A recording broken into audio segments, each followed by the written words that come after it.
Preamble एक document होता है, जैसे आप सामने पिक्चर देख भी रहे हैं, ये भारत के संविधान का प्रियम्बल है। इस प्रियम्बल में सारी वो बेसिक बातें लिखी होती है जिसको आप निचोड़, समरी, नेक्टर कह सकते हैं कॉन्स्टिट्यूशन का, कि इतना बल्कि कॉन्स्टिट्यूशन पढ़ने से बेटर है आप इसको पढ़ लेंगे तो आपको पता चल जाएगा कि इस देश का सिस्टम कैसे काम करता है। इस देश की सरकार, इस देश के नागरिक, इस देश की संस्थाएं, कानून व्यवस्था सब कैसे काम करती हैं, वो सब यहाँ पता चल जाएगा। क्या हासिल करना चाहता है भारत का संविधान, क्या देना चाहता है देश के नागरिकों को, किस तरह की बातें हो रही है, क्या सोच है, संविधान निर्माताओं की क्या सोच है, वो प्रियम्बल में झलकती है। सॉरी।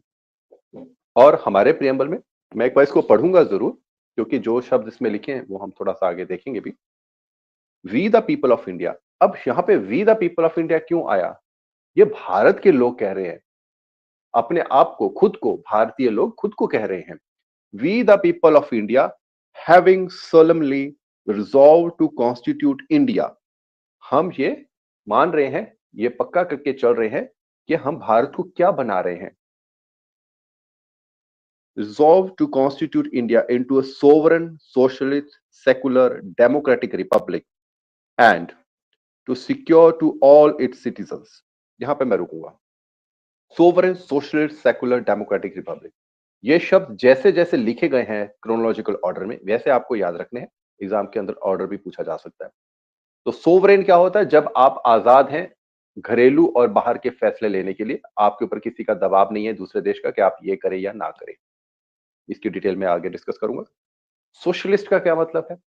सोशलिस्ट का मतलब यह होता है कि आप एक वेलफेयर देश का या वेलफेयर राज्य का निर्माण कर रहे हैं जहां पर सबके भलाई का काम हो, आर्थिक भलाई हो, सामाजिक भलाई हो, आप सबके भलाई का काम करें, सोशलिस्ट।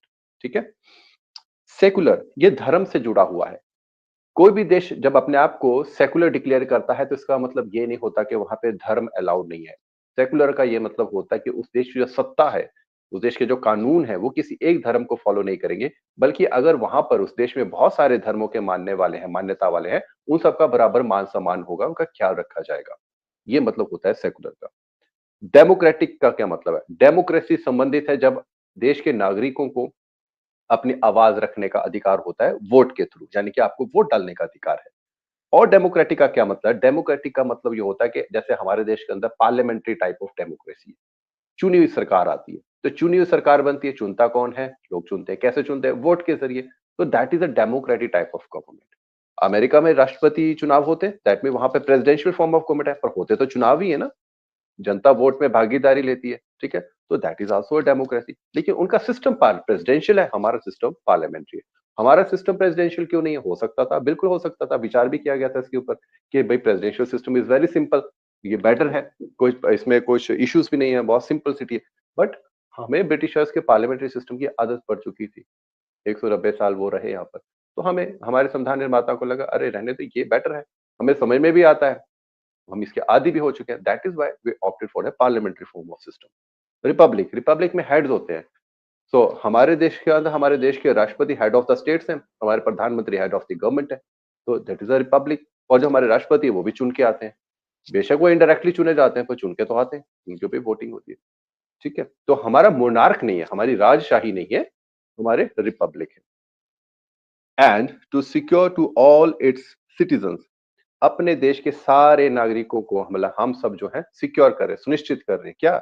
जस्टिस, न्याय। किस प्रकार का न्याय?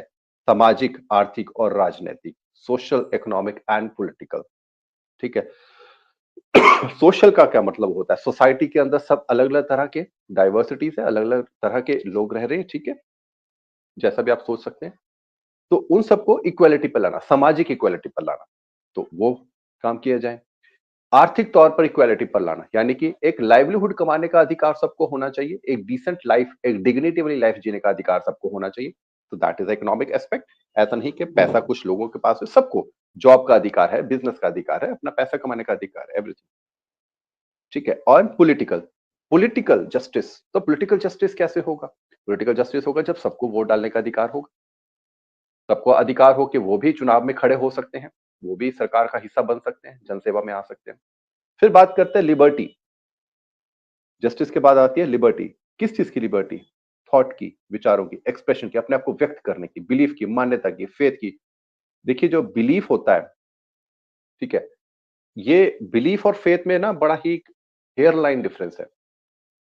फेथ बहुत ही स्ट्रांगनेस वाली चीज़ होती है। बिलीफ क्या होता है कि ठीक है, मेरा बिलीफ है कि ये चीज़ सच है। मेरा बिलीफ है ये चीज़ सच नहीं है। मेरा फेथ है। फेथ कभी ये नहीं कहता कि ये झूठ है। फेथ है, जो मर्ज़ी हो जाए मेरा फेथ है इस चीज़ के ऊपर, इस शक्ति के ऊपर। तो उसकी आज़ादी है आपको। And they are faith and beliefs are internal and external also, ठीक है? एंड वर्शिप, पूजा पाठ पद्धति अपने धर्म अनुसार, अपनी मान्यता अनुसार आपको वो करने की लिबर्टी है। ठीक है? अपने विचारों को प्रकट कीजिए। कई तरीके हैं। अपने विचार आप विचार सोच सकते हैं, अच्छे विचार सोचिए, गलत विचार सोचने के लिए तो प्रमोट किया नहीं जाता। आप अपने विचारों को व्यक्त कर सकते हैं, एक्सप्रेस कर सकते हैं। कैसे करेंगे अब आप? बोलकर कर सकते हैं, लिखकर कर सकते हैं, इशारों से कर सकते हैं, पेंटिंग के थ्रू कर सकते हैं, ग्राफिक्स के थ्रू कर सकते हैं, मीडिया के थ्रू, प्रिंट मीडिया के थ्रू कर सकते हैं। There are so many ways, but they should have a positive cannot. ठीक है? चलिए, ठीक है जी। आप सबका बहुत-बहुत धन्यवाद।